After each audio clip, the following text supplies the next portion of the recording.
Good evening, everyone. I'm Robert Phillips, member of KQED's Community Advisory Panel. I am thrilled to welcome you to this beautiful Commons Theater at KQED's headquarters here in San Francisco. I'd like to begin by acknowledging that KQED's headquarters are located on the unceded territory of the Ramaytush Ohlone people. We recognize that we benefit from living and working on this occupied land, that we owe a collective debt to its original stewards, and that we wish to honor the indigenous people still connected to this land. For those of you who are joining us for the first time, KQED is Northern California's PBS NPR member station.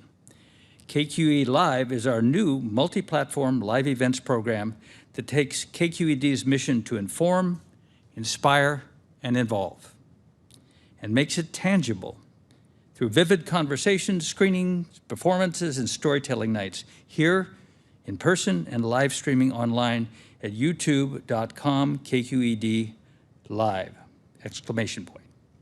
You can learn more about tickets and events at kqed.org/live. We want to especially thank the sponsors, the season sponsors that make KQED Live possible. Asian Art Museum, Berkeley Rep Comcast Business, Oakland International Airport. We are so grateful for their commitment supporting our mission of civic and cultural engagement here in the Bay Area. Especially, we want to thank all of you for being with us tonight, for engaging with KQED on the radio at 88.5 FM, on television, or streaming online in your podcast feed or at kqed.org. And if we bring value to your life, I want to encourage you to consider becoming a KQED member. You can find out how to do that at kqed.org/donate. Now, I'd like to give you just a personal reason why I, as a member of the Community Advisory Panel, am up here tonight. I've spent the last 16 or 17 years of my life working on the Arizona-Mexico border, dealing with the issues which is the topic of tonight's program, asylum. Now, during that time, I witnessed the tremendous upset that has happened when entire societies are unable to sustain and provide rights, provide food, provide shelter, provide safety, and they come to the borders. In Nogales, we see a never-ending stream of people coming. But yet there's no better way to understand the dimension of that than perhaps through this very short story I'd like to share with you. It was a night about 6 years ago when I was at a shelter on the Mexican side of the border, a shelter that has taken care of over 1 million people in the last 40 years, run entirely by a volunteer group of people, a young family. That room was supposed to hold 175 people. That night, it had 400 people. It was a moonlit night. These people were tired. Many of them were bloody, their feet, they had scratches, they had sustained injuries. They were sitting in the room. There was a young woman who had spent her entire day helping make telephone contacts with them, with their families, to find out where they were they still alive? She had turned these stories into a beautiful song. When she finished singing it, there was dead silence in the room. It was a night, the moon was streaming through the windows. And I remember, and I will never forget, finally one older man stood up and said, "Thank you for seeing us. Thank you for seeing us." That's what asylum, in its essence, is all about, seeing us. And the light that shone through that window that night is the same light that KQED is shining on the issue of asylum. It's the challenge of our time. If we can open our hearts, our families, and our houses to take in these people because they represent the future of our communities.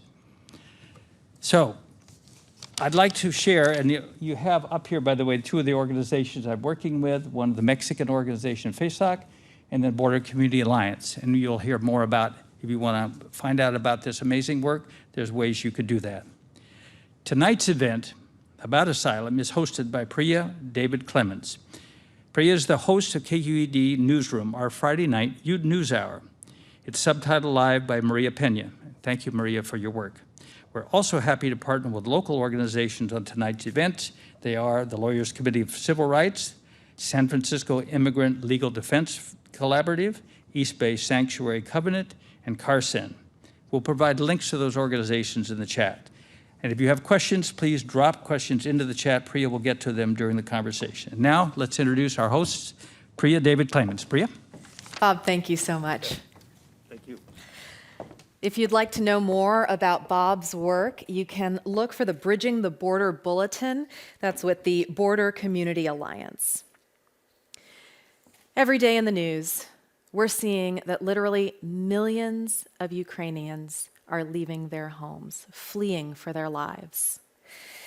They're seeking the safety of other countries, and they're not the only ones. Afghans, Central Americans, and many others are facing upheaval.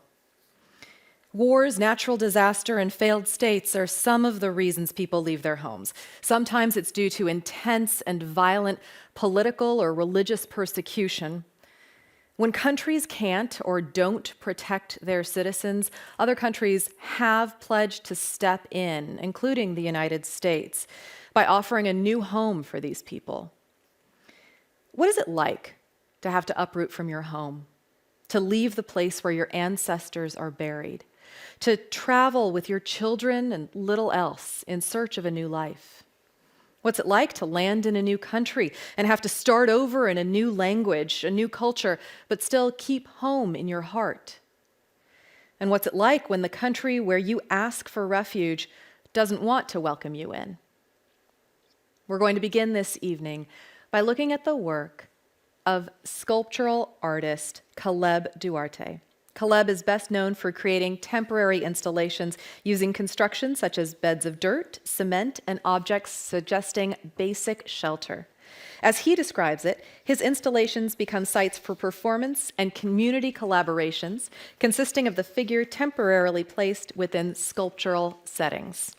The work is produced through a situational engagement with active sites of social and cultural resistance. Caleb is a professor at Fresno City College, and he joins us here now on stage. Caleb, thank you for joining us today. Thank you for having me. It's a pleasure. We'd love to see a presentation that you've put together for us, and then Sure. continue in conversation. Sure, I could start with a little bit of personal note to kind of ground the layers and the complexities of all these issues of movement, of migration, of where we place value to the human body, human labor. This image here is built by my grandfather in Nogales. He built a few of them, kind of to rent out to different folks that were coming down from the northern part of Mexico, trying to make it to the United States, right? It's always kind of like a landing point. Border towns in Mexico are really fascinating, of cultural simulations and all kinds of stuff happening there. And this house was built, obviously, with, repurposed materials. My grandfather also worked in the farming communities in the Central Valley, kind of through seasons, right? We'd return back to Nogales. Eventually, we made our way down to Central Valley, a small town called Corcoran. And I put this image here in contrast to kind of think about ideas of success, ideas of progress, even ideas of happiness and beauty that kind of determine the values of a certain society, civilization, a certain people, a certain culture. In contrast to more vernacular architecture, localized economies, communities that codepend on each other. So that kind of creates a different kind of cultural energy. It creates a different kind of visual culture as well. And some might say this kind of organizing might create anxiety for some, hyper-individualism for some, right? And others, it might create a sense of safety. And so I started to work within those concepts with dirt and galleries and drywall and wood bought from Home Depot. You know how a lot of us like to build our own kitchens and add houses in our remodeling and stuff. And I started thinking about the body as well as architecture, the way the body carries the history of movement, of migration. Sometimes those who move by force, the only thing that they carry is their body and the history and the memory that the body carries.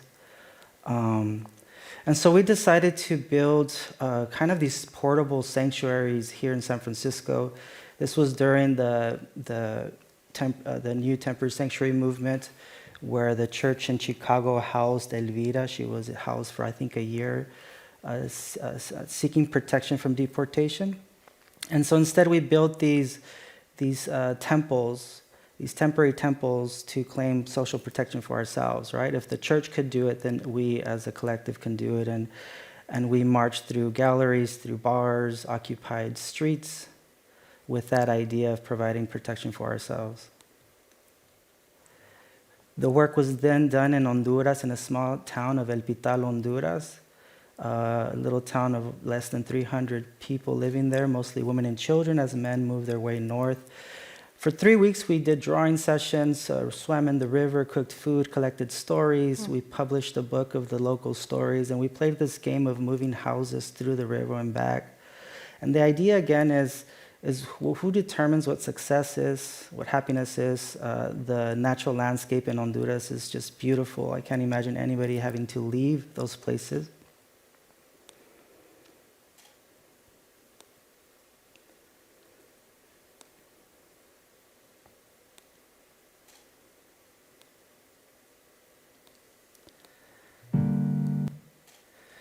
And here's another project we did in the river dividing Mexico and Guatemala. We saw that a lot of commercial goods were crossing the border with a lot of care, consideration, a lot of government regulation. And so when you're moving goods across borders, there's a lot of concern, right? And when brown bodies are moved across, it's often kept underground as underground cheap labor. And so we decided to paint ourselves as attractive goods. And become hyperly visible, right, as a packaged good.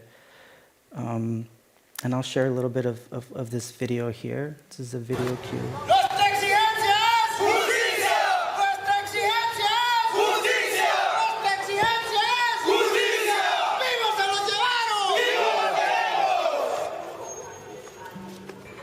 ¡Viva! Ustedes son luchadores sociales también.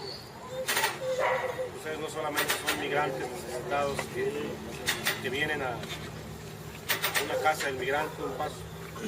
Todos los que están aquí son luchadores sociales, defensores de derechos humanos, porque cuando alguien se da cuenta de una injusticia y la grita y la denuncia, entonces nuestra vida cambia. ¿Verdad? Nuestra vida cambia. So we were right here in el albergue La 72 in Tapachula, Tabasco, Tenosique. That was Francisco Fraiba. What he's arguing about is once you see injustice, you yourself become a fighter of human rights. So he's saying that you're not just moving from place to place, that you're witnessing an injustice and therefore it's turning you into a civil rights, human rights advocate, right? And there we were marching for the lost 43 students that disappeared in Ayotzinapa, Mexico. Here's a project that we just recently been still creating in Tijuana. Same idea of the house as symbol of home, the symbol of progress, of safety, of community. And we decided to burn it at the US-Mexican border. That's the US wall there, kind of medieval still. We burned it at 5 in the morning, hoping that the smoke would go into the US side and to avoid any kind of arrest. At the moment, there was El Chaparral, a makeshift refugee tent city that was occupying right in the entrance of the US-Mexican border. A few thousand families. And for about 6 weeks, we worked with 6 families, collecting stories, creating plaster sculptures, drawings, masks, and they were called artist ambassadors. And so their job was to interview each other, interview their community, and come up with different stories to kind of give it more of a human feel of the individual histories and stories that are coming through. And so we built about 6 houses.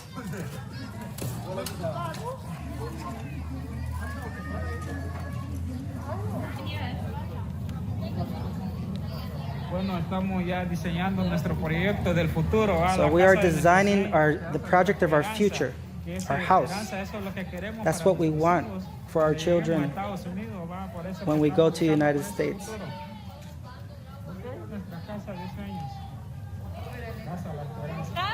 Pase por aquí.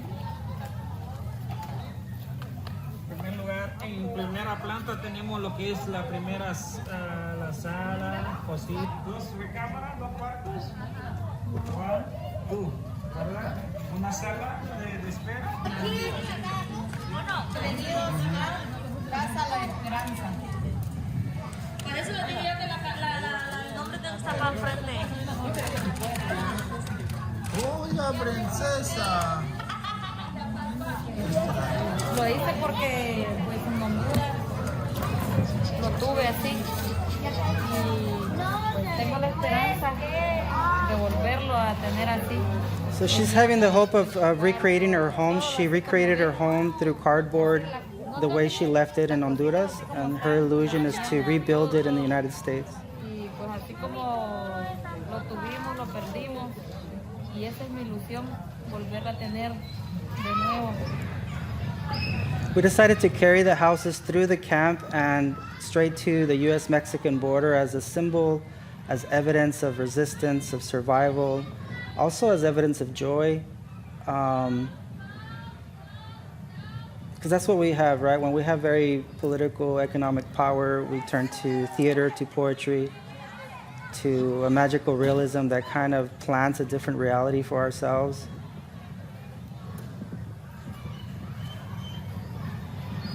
And they worked really, really hard on these houses, the interior, and so when we decided to burn them, it was that kind of offering, right? A sort of offering to that desire to move freely.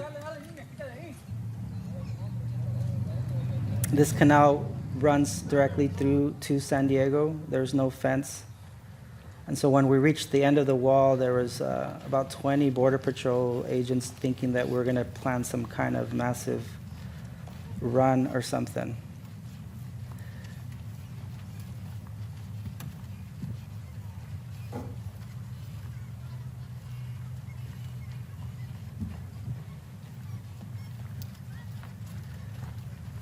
So the idea of burning is generally, we think of the idea of burning as such a destructive act, but it seems like you're really working to reclaim that. Mm.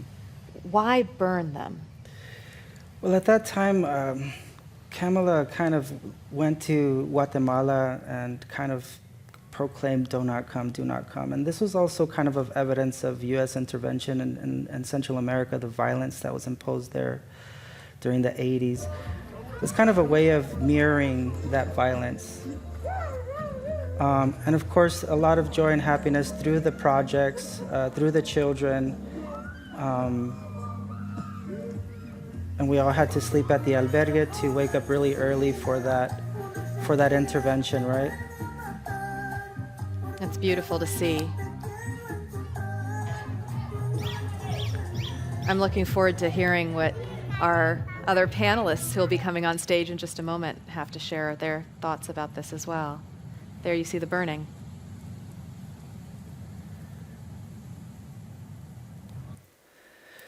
And so a little bit more about the use of magic and poetry when it comes to these really difficult situations. When we're working with albergues, we interview the human rights lawyers, the journalists. We as artists, our tool is the image, the painted image, the ability to tell stories through simple actions. They're kind of sometimes absurd actions that really can possibly change someone's perspective. It comes through Theater of the Oppressed from Augusto Boal, Pedagogy of the Oppressed, where we can actually have the ability to shift the way we understand our surroundings. And these performances become paintings that we paint in Los Albergues. These are community collaborations. And then they translate into galleries or museums in one way or another through burial pieces. This work here is with a group of Arturgente, a recent Guatemalan youth that arrived unaccompanied in 2014 to Oakland seeking asylum. And so we created a year-long kind of Arturgente art group where we would do a lot of different street interventions, a lot of sculptural making, a few exhibitions. And for this piece at YBCA, they buried themselves kind of taking on the idea that they thought they buried us not knowing that we were seeds. And we created this 30-foot ladder and carried it around the BART station, different art fairs and public events. The idea of the ladder symbolizing labor or symbolizing progress or symbolizing height or even danger. We created the Embassy of the Refugee in Jack London Square in an empty lot that was being constructed. Again, the absurdity of claiming an organization being built there, such as the Embassy of the Refugee, and so we just went ahead and imagined it, right?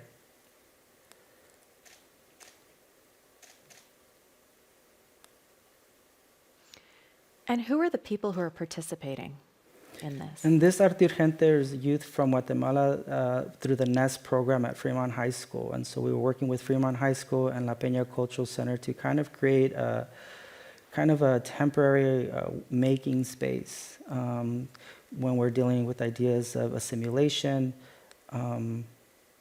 while you're waiting for asylum.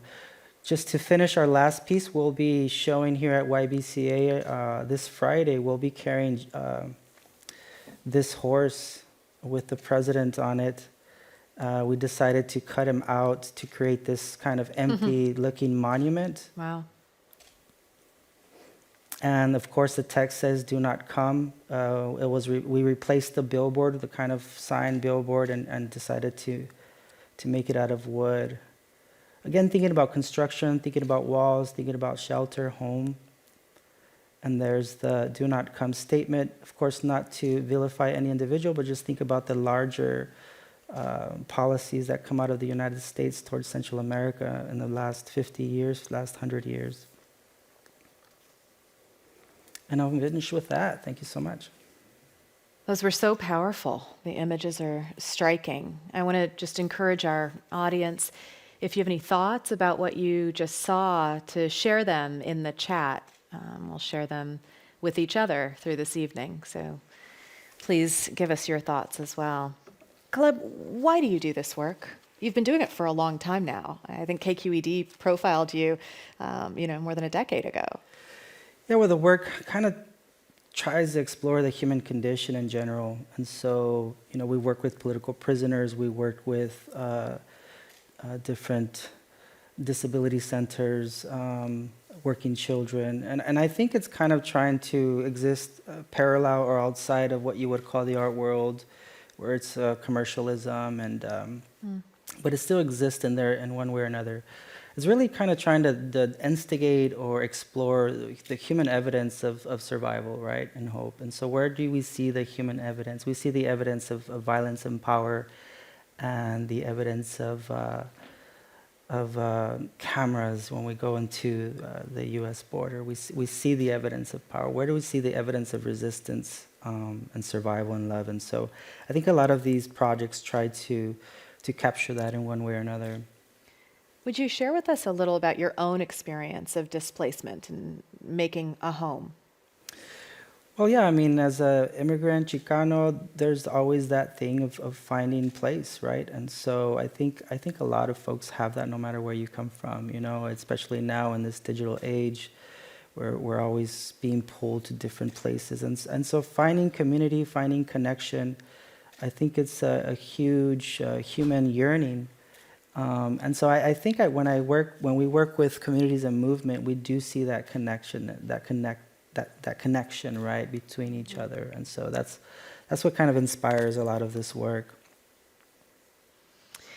Let's bring on our other panelists and have them join the conversation now. So first, we're going to introduce Fouzia Azizi. She's the Director of Refugee Services with the Jewish Family and Community Services in the East Bay. Fouzia is a refugee from Afghanistan who brings a wealth of professional and personal experience to her work serving refugees in our community. After she fled Afghanistan, she worked in Pakistan on educational programs and women's rights. She was also involved in establishing schools for refugees in the northern border region near Afghanistan. Over the years, Fouzia worked with the UN High Commission on Refugees, the Norwegian Refugee Council, and the International Rescue Committee. Fouzia, thank you for joining us this evening. Thank you. It's a pleasure to be here, Priya. Thank you. And also joining us here on stage is Tyche Hendricks. Tyche is KQED's senior editor for immigration coverage. She leads award-winning enterprise and investigative reporting on immigration policy and politics and the lives of immigrants in California. And this year, she's taking a deep dive into the dysfunction of the U.S. immigration courts through the lens of San Francisco's court. Tyche has reported extensively on the U.S.-Mexico border and has written a book, The Wind Doesn't Need a Passport, Stories from the U.S.-Mexico Borderlands. And Tyche, you're really the driving force behind our discussion tonight. So thank you for convening us, for bringing us all together, and for participating in the conversation. My great pleasure. Yeah, it's a delight to be here with you all. So I want to start with a discussion of just a definition of terms. There are so many different phrases and words that we use here when we talk about displacement and people finding a new home. There's asylum, refugees, immigrants. Can you kind of talk us through these different elements and different experiences? Absolutely. So migrants, people who are moving from one place to another, we think of migrant workers, people who've been displaced, immigrants living in a country that's not their own, sometimes by choice, sometimes by force, maybe coming for a work reason or a family reason or something else. And then refugees and asylees or asylum seekers, the people that we're really focused on tonight, are people who have been forced from their home. And there's a very specific definition in US law and in international law under a 1951 Refugee Convention that to be eligible for refugee status or asylum, you have to have a well-grounded fear of persecution in your country on the basis of your race, your religion, your nationality, your political opinion, or your membership in a particular social group. And so those are, that's a very, there are people who are displaced who may not be able to make the case, but that's the theory is if your country you're in danger in your country, your government's not protecting you, then the international community needs to step in. And I think what we're seeing today and in recent years is that that's really being put to the test. Right, and it's so on our minds right now because we're talking about 3.5 million Ukrainians fleeing their homes and Russians also. Tyche, what are you seeing in terms of the current news? Are any of them making their way to America, here to California? Sure. I mean, Ukrainians, most of them are in Europe. There are people who have family and friends in the US who are trying to come here. And I actually was working this morning with a freelance reporter in Tijuana who's producing a piece that we'll have on KQED tomorrow about what it's like to be in Tijuana trying to get across the border. And there are, some hundreds of Ukrainians who have made it. But they are encountering something that, and I would say also Russians who, don't want to be part of this invasion of their neighbor country and are leaving Russia. But for the last 2 years, there's been this Title 42, which is a public health rule that was put in place during the pandemic by President Trump to keep migrants out, and including people who were asking for asylum, not giving them the chance to make that case. And about 10 days ago, the Biden administration made an exception to Title 42 for Ukrainians, so it's much easier now for them to come and ask for asylum.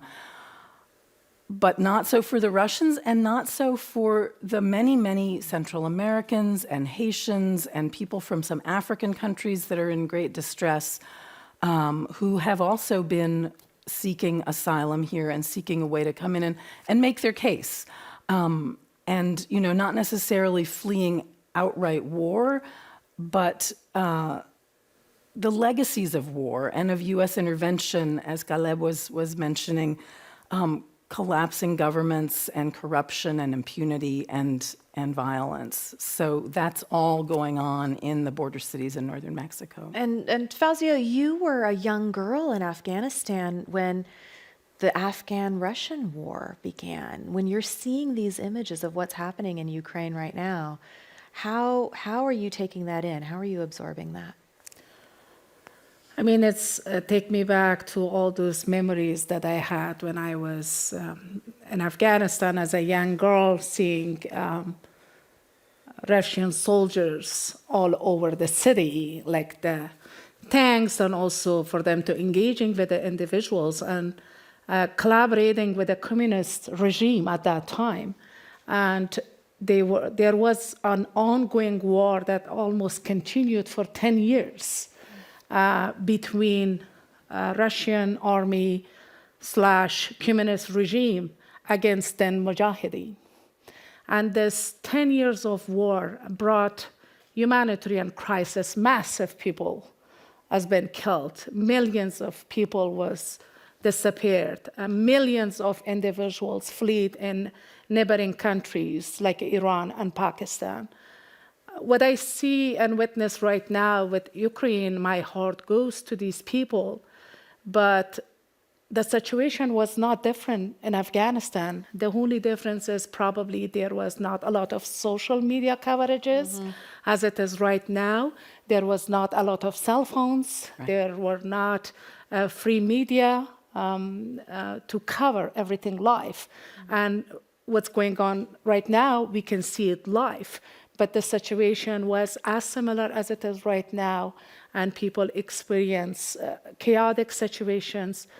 Millions of people still does not have the closure where their family members are, because they disappeared in the middle of the night. And still they're waiting with the hope that one day they will come home. And Caleb, for you, as you're seeing these images come out of Ukraine, you're seeing the apartment buildings bombed, you see, sadly, people who are dead on the streets. What does that sort of do to you as an artist and as you consider the art that you're making? Are there similarities between what you're seeing and the themes of the work that you're doing? Well, yeah, I mean, again, the evidence of colonization, of racism, of the extraction of natural resources in Latin America, and so, I mean, that desire to survive, it's apparent when it shows up in the borders.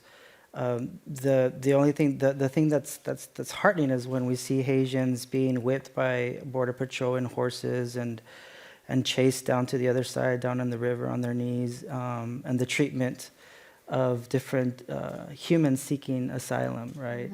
The treatment based on the color of your skin or the language you speak or the religion you practice, that's kind of the well-known, but when it's put in your face again and again and again so clearly, it's like, yeah, we're not imagining this stuff. And by this stuff, you're saying specifically kind of this different treatment through the public eye of people who look Caucasian, who look similar to the majority of people in the West. Right. That's one of the reasons we paint our bodies as an attractive product, to kind of escape from the histories of that kind of dehumanization, right? We'd rather be packaged than non-human in the eyes of those in power, right? So it's kind of a play of image. Fouzia, let's turn to the work that you do right now. You help refugees settle here in the Bay Area, and particularly Afghan refugees. There are some basic things that the U.S. offers refugees. What does a resettlement organization like yours do? I mean, just let's start with that resettlement is not a luxurious package at all from the federal level. However, in a local level, we, as a resettlement agencies, are serving refugees, special immigrant visa holders, parolees that has been given to recent evacuees of Afghanistan. Also, we are serving religion minorities under Lautenberg program. That program is specifically designed for former Soviet Union folks as well as Iranian. We are also serving LGBTQ community. We are serving high medical needs folks, and also unaccompanied minors, individuals who are victim of tortures and trauma. And the services that we are providing is really robust services. It's from being involved in pre-arrival process to securing an apartment for that family, to provide furnishing and house good for the family, and starting by applying for their public benefits, as well as navigate them through the medical system, connect them with resources like ESL classes, school enrollment process, and also kind of help them to kind of transit to the new life by providing some culture orientation for all those families. Starting a new life and like coming as a refugee in a country is never a soft landing. However, our agency, I'm like so proud of the agency I am, because it's really hard to live with what package as, like this federal like resettlement package. It's just providing $1,000 cash for each individuals, and with this I live That's in it, not cost. ongoing. That's it. one time. That's one-time grant through the federal contract, and also they are eligible for public benefits, which is cash aid, food stamp, and medical. And cash aid for one single client is $200, like almost $200 for food, and most likely about $550 cash aid. And the market cost and the housing cost in Bay Area is not even enough for the deposit, or it's not even enough the first month rent. However, our agency goes raise money, and like a lot of work goes to that. Like we have a robust employment and development and community engagement program that putting hours and hours of raising money, collecting gift cards, household items, furnitures, to be able for us to provide those services. And the people that you're helping, are they in the refugee status, the asylum status? Is it a broad selection? We are serving like refugees, as I said, special immigrant visa holders, as well as parolees. However, for asylums, unfortunately, there is not any resettlement package exist, but we do serve our asylum folks that has asylum status under our preferred community program. They are receiving services under that program. Is more of a comprehensive case management to navigate them through resources and also kind of help them, support them to be self-sufficient. However, a resettlement package is only for refugees, special immigrant visa holders, and parolees. And just to jump in, because I did a story a few months ago about Fouzia's work and the Afghan community that's established here, helping the new arrivals. And one thing that really struck me was just the sort of the cultural competence of like, I've been through this too, and you personally have, and a lot of your staff has. And I think that human connection of sort of meeting somebody in a new country, somebody who's been through a lot of trauma, is this sort of intangible thing that is Absolutely. kind of extraordinary. And you know, whatever you can share with us, we would love to hear your story, Fouzia. Absolutely. As I said earlier, I mean, I grew up and kind of like during the time when South Revolution happened, followed with former Soviet Union invasion Afghanistan. And during my middle school years and senior years, pretty much I saw that missiles has been launched in the city, or rockets were launched, bombing every year. I have seen my classmate has been died. I've seen our neighbors being killed or being removed and disappeared, as I said. As a human, it could be only my story, and I'm not here claiming that I can represent every single Afghans, because I cannot even imagine the pain of that mother that lost 3 of his adult children in one night. And it was a chaotic situation. And my father was a high hap in the military. He was a highly educated person who strongly believed in gender equality and empowering women and girls. I think he was a little bit biased toward as compared to my brothers. And when civil war started, of course, my house was lit in a fire, and we had to leave in middle of the night. And when Caleb says, like, when people push to leave a country and they have just their clothes on and just their heritage and their homeland in their heart, and that's what happened to us. We came out of that country with almost nothing, just our heart, just the heritage of Afghans and Afghan people, and that's the only thing we took with us. And did you come here? We skipped to Pakistan. It's again kind of starting from scratch in a second country that you does not know the language, you does not know the culture, and applying for refugee status is a long process. It could take from 5 years to 10 years. People are waiting on that queues to get those status for a long, long time. And finally, we were I received, my family and I received refugee status in 2006. I came as a refugee in 2006. During that time, we came through a resettlement agency.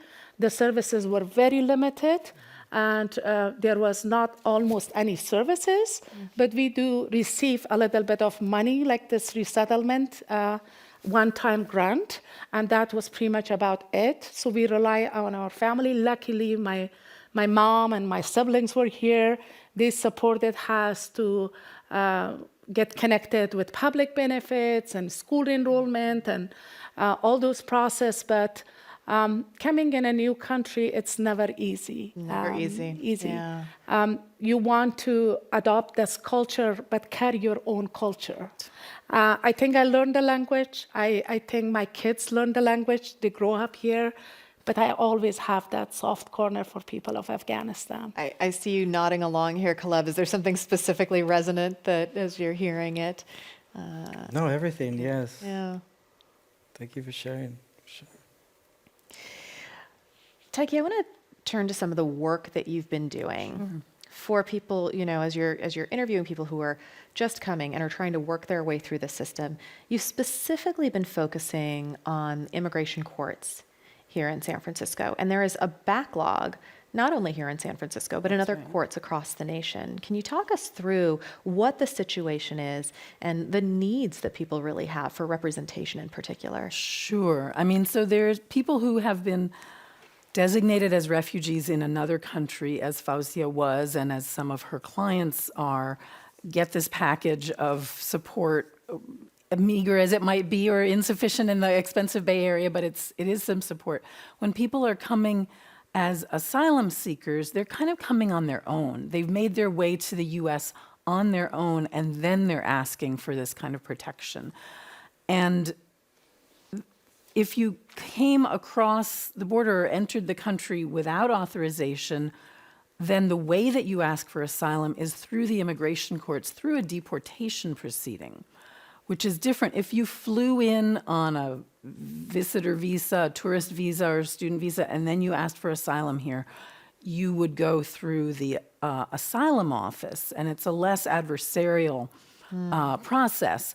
But I've been really looking at the immigration courts, and as you say, there is this epic backlog. It's never been this bad, and it's up to, each time I look at the website, it's more people. There's a 1.7 million cases backlogged in the U.S. immigration courts. San Francisco has a big court and one of the worst backlogs here as well. There's understaffing and underfunding. The pandemic certainly made it worse because things got shut down for a long time. But also, the Trump administration was prosecuting a lot more people and funneling them into the immigration courts. And then we do have a lot more asylum seekers who have been coming into the country.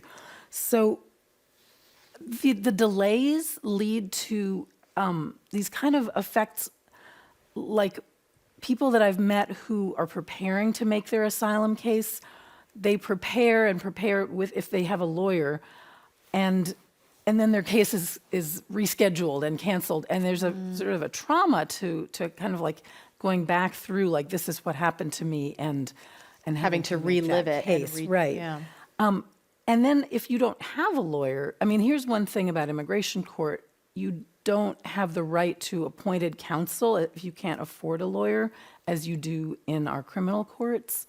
And so if you don't have legal representation, if you're new to this country, you don't know the laws, Are people self-representing? Is that yes, how they yeah. are. And it raises some really serious questions about due process and about whether they're getting What justice. about language skills? Can people? Well, there are interpreters, but in the courtroom, the interpreter only translates for you if the judge is speaking directly to you. But if the judge is talking to somebody else, it's not translated. So you're at a bit of a disadvantage there. And I did a story recently. I met a Honduran woman who had come across the border with her children, seeking asylum, fleeing violence. She was trying to do everything the right way. She was checking in with ICE as requested, and she intended to go to her asylum hearing in immigration court. But there was a clerical error when they took down her address, and she didn't get, it was the wrong address, and she didn't get the notice for her hearing. She missed her hearing. She was ordered deported in her absence, in absentia. And she went to her next ICE check-in, and they said, "We're going to deport you today." Wow. And her children were back home some 50 miles away. She walked out of the office and burst into tears. Some immigrant advocates were leafleting outside the building that day, and they saw her and they said, like, "Are you okay? What's going on?" She explained it. They took her to a nonprofit legal service organization, and these lawyers like jumped into action, and they were able to get her case reopened, and she was able to make her case for asylum, and she had a strong case, and she did win asylum. But it was like this lucky moment when these people encountered her. But if not for that, she would have been deported. And so I think that, to me, speaks to, you know, the dysfunction in the courts and the lack of due process. Is there anything, Fouzia, here, it's a little bit different in terms of refugee versus asylum, but are there court issues that, you know, your clients are facing as well? I mean, absolutely. This population that we have served recently, parolees, that are the population that being part of the evacuation process. And these are the folks that either at a pending special immigrant case and was pending, and also the folks that were working in a media, or folks that were just part of that evacuations. And California has resettled about almost 11,000 Afghans that has parolee status. Like half of it at least has a parolee status. Every individual needs to apply for a status adjustment and asylum. You want to clarify that a little bit? I mean, I think, and correct me if I'm wrong, but the evacuation of Afghanistan over the summer was so rapid and so intense that the vetting for people to get refugee status or these special immigrant visas for people who'd been working with the U.S. government, that didn't all happen right away. And there have been people on military bases in other countries waiting, and then some people who have been admitted with this humanitarian parole, which is like a temporary protection, but it's not refugee status. If you get refugee status, then you can get a green card, permanent residence, and that puts you on the path to citizenship. But this does not. And it's similar to what they call temporary protected status for people who are already in this country. When the U.S. says, okay, there's a war in Ukraine, there's the Taliban in Afghanistan, there's earthquake and a collapsing government in Haiti, like, we're not going to send you back there. We're not going to deport you. You can get a work permit, you can stay for a year or two, but it's temporary. And those people are the ones who then have to go through and request asylum if they want some kind of permanence in this country. Before we take some of the questions from the audience, which are beginning to come in, Tyche, could you talk to us about potential reform of the system? Because there are some proposals for change. Yeah, I mean, there's a lot of change needed, I think. In terms of the immigration courts, another thing that struck me as remarkable and problematic is that the courts are not independent. They're not in the judiciary branch of government. Immigration courts are under the Department of Justice. So they're in the executive branch, and the Attorney General, whoever that may be at any given year, is the person who appoints immigration judges. And so that's a political appointee appointing the judges. So Congresswoman Zoe Lofgren, who is from San Jose and is a former immigration lawyer herself, or maybe once an immigration lawyer, always an immigration lawyer, but she is one of our sort of foremost immigration experts in Congress. And she recently introduced a bill to take the immigration courts out of DOJ and make them independent, give those judges more autonomy, authority, require that everybody gets a legal orientation if they're going through the court. One thing the bill does not do is to give a guarantee of legal representation, but it's a step towards a system that might move a little faster if it's funded properly and might have more integrity. And then one other thing that the Biden administration has proposed is a rule to take most of the asylum cases of people coming across the border and take them out of the immigration courts and put them through the U.S. Asylum Office, where you're sitting in an office making your case rather than being cross-examined by a prosecutor from ICE. It's a less adversarial process. And again, it could reduce some of the backlog and some of the trauma for people who have to go through that asylum process. Let's go to a question from the audience. This is for Caleb. Caleb, what inspired you to pursue art as a medium to express what's happening on the border? What makes an artist an artist? Oh, I don't know. I was a painter studying painting. I just love the whole idea of painting images and the texture, the alchemy of spreading pigment on the surface. The thing with that is that I was very focused on a European kind of idea of what art is. And so I went to India, to Cuba, and I started seeing art within people not trained in the arts. And so that kind of celebration, resistance, struggle really inspired me to think about art as the body, as action, as political action. And so it really changed my perception of what a painting was. And it's more about public interventions. The Black Panthers did it. The Zapatistas in Chiapas used the body and visual culture to demand drastic change. There's just a lot of evidence of this form of art making that kind of breaks the definitions of art. And so that's kind of like why we're exploring this type of work. Is it fair to say that you see yourself as an activist as well as an artist?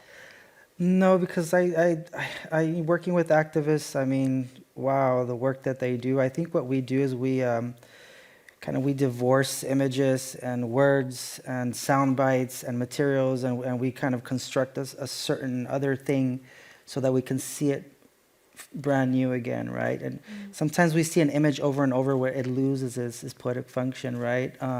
Children in cages, kind of after a while, it's just normal, you know. Brown bodies and the masses moving towards over here, after a while it's normal. And so I think artists working with activists and lawyers and leaders, we have the ability to kind of shift a little bit of the narrative to give it a new angle, maybe a new human angle when it starts to lose it. You said something about this poetic resonance, yeah, and I think it sort of, for me anyway, it helps me sort of see and think about these things more from a heart center than the cerebral. Kind of gets in there, sneaks past the defenses that we have otherwise.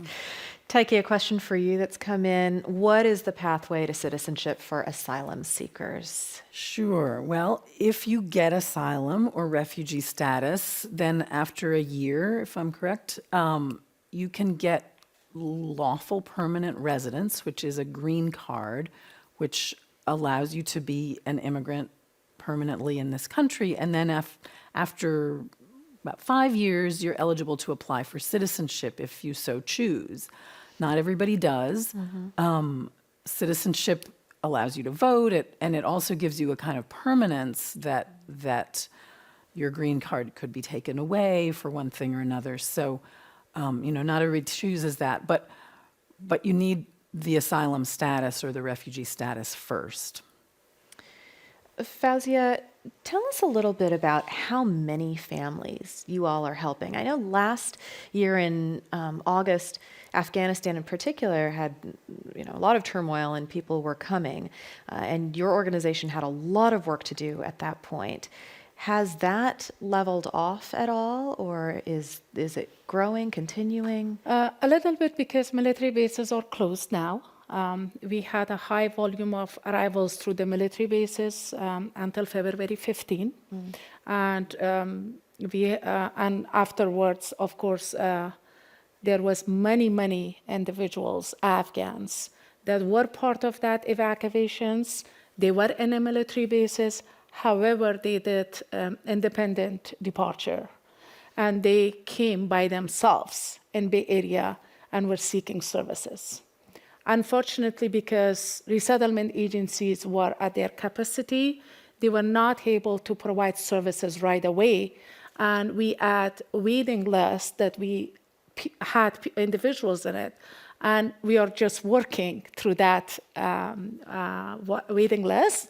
And we are almost clearing the numbers of the individuals that we had in our list. So was that a long list? It was 200 individuals in that list. So far, we have resettled 540 Afghans since August. And at least 200 of those individuals are walk-in cases. And where are they settling here in the Bay Area with the cost of housing so high? It's the living cost is really high, and majority Afghans are resettling in areas like Concord, Pleasant Hill, all over Antioch, Brentwood, Bay Point, and Alameda County. It's more like a San Leandro area, like Oakland, and these places. But the living cost is really high. The scarcity of the housing is high. One bedroom is $2,000. Yeah. And for large-size families, like family of 10 and 8, you have to be lucky to find a 3-bedroom apartment, which costs $3,000, and it's go up to $4,000. Right. Can I ask a question? It seems like during the Trump administration, the numbers of refugee admissions was so low, and we hear that a lot of the resettlement agencies really had to lay people off, and the capacity really diminished. Is that building Absolutely, back up, or how did that affect you guys? Absolutely. During Trump administration, as you said, we would have resettled probably 120, the max, for the entire year. And majority of our clients were Afghans that were coming through the special immigrant visa. When this whole crisis hit, we were in a process of ramping up our staff, but I just had a staff of 2 case managers and a program coordinator and myself. Now I have a team of 14 plus. Yes, so that number of arrivals that we have served recently, it's 5 times off our regular resettlement program. Caleb, how much do you take inspiration from the news that you're seeing? How much of it is personal stories that you're hearing from others? Where do you come up with the ideas for the installations and the work that you do? I think growing up, I grew up as a immigrant pastor's kid. I think it's interesting how we all have a different idea of the world based on our immediate surroundings. And so working, 3 weeks, 2 months, sometimes 3 years with certain communities, the relationships, the culture, the music, it just brings me back to that childhood connection, right? to that sense of community. And so I think that's what really drives the work. And I think most of all is seeking out how art has accompanied us from the beginning of through the evolutionary process, right? How we tell stories through objects, through our bodies, and through poetry to get that history moving forward in face of such violence and genocide, and especially the history of the Americas in that sense. So yeah, I'm interested in how stories are moved, how memory is moved through the body and through theater, and just exploring that. Yeah, I think it's what inspires me. Yeah. A question for Tyche. Tyche, what kind of rights do asylum seekers have while their applications for asylum are pending? Right, so if you've submitted your application for asylum, then you should be able to get a work permit. And, you know, you're allowed to be here, but there are, in many cases, asylum seekers who come across the border are detained. So they're actually trying to make their case from immigration detention, from ICE detention, which is like, you know, get your hands tied behind your back. And so it's a precarious position to be in, and it can go on for a long time. So Tyche, the barriers that people face as they are coming here from other countries, is it the same regardless of where you're coming from? Or do we see that it is different based on your country of origin? Well, I mean, I think we've been touching on that a little bit with, you know, the Ukrainians getting an exemption around this Title 42. And even, I mean, some of the history of U.S. refugee law goes back to a kind of an anti-communist sentiment on the part of the U.S. government and saying, okay, if you're leaving the Soviet Union, if you're leaving Cuba, if you're leaving communist-controlled Vietnam, like these are people we're opening our doors to. And we saw it play out with Central Americans, where Nicaraguans who were leaving under the Sandinista period were given asylum. Salvadorans and Guatemalans who were fleeing right-wing, you know, military dictatorships that were propped up by the U.S. were not, you know, initially. And then there have been some tweaks and adjustments to that over the years and efforts to kind of level things out. But I think there can often be a political component. And then, you know, as we've been witnessing, sometimes even a racial component. Fouzia, anything you'd like to add on that? I mean, I see what Tyche is saying. For me, as a person who is running the resettlement agency, we do not discriminate people based on their status or where they are coming. Right. The same amount of services. Yes, that's right. As a resettlement point of view, as a person who is running a refugee program, the core value of my agency, the mission that my agency has, that we are treating every human being and every refugee who comes in our door equally, disregard of their religion, their color of their skin, and their gender, like their gender or what their beliefs are or their religions are. We are not discriminating our clients based on their status or based on what country they are coming from. They are all receiving the same amount of services for every single individual, regardless if they are coming from Afghanistan, from African countries, coming from Guatemala, coming from Syrian countries. Every single individual who comes in our door receives the same amount of services. Fouzia, I'd love for you to share, as we are starting to close out the evening, you have a poem from your homeland that sort of speaks to some of the themes that we've been talking about tonight. I wonder if you'd share that with us in Farsi first and then in English. Absolutely. I'm sure it will not sound as good in Farsi, but I will try to say the translation in English. So it's one of my favorite poems. بنی آدم اعضای یکدیگرند که ز آفرینش ز یک جوهرند چو عضو به درد آورد روزگار دگر حضوها را نماند قرار. تو که از منت دیگران بیغمی، تو که از منت دیگران بیغمی، نشاید که نامت نهند آدمی. Human beings are limbs of one body that in creation are made of one gem. When life and time hurt a limb, other limbs will not be at ease. You who are not sad for the suffering of others do not deserve to be called human. Thank you. It's beautiful. Tyche Hendricks, Fouzia Azizi, Caleb Duarte, thank you all for being here tonight, and thank you for this fascinating and powerful conversation. Thank you. Thank you. And thank you, audience, for joining us. We've appreciated it. Thank you for your questions, your participation, your thoughts. And you don't have to end your participation right now. We have lots of other ways for you to be involved. Thank you, first of all, for attending this talk. We're going to drop the links into the chat, again, to Caleb and Fouzia's organizations and to other organizations that do some incredible work with asylum and refugee arrivals here in the Bay Area. The Lawyers Committee for Civil Rights, the San Francisco Immigrant Legal Defense Collaborative, the East Bay Sanctuary Covenant, Caracen, and if you want to share your own story about arriving as an asylum seeker, East Bay Sanctuary Covenant has an oral history project called Amplifying Sanctuary Voices. You can write to them and they will record your story.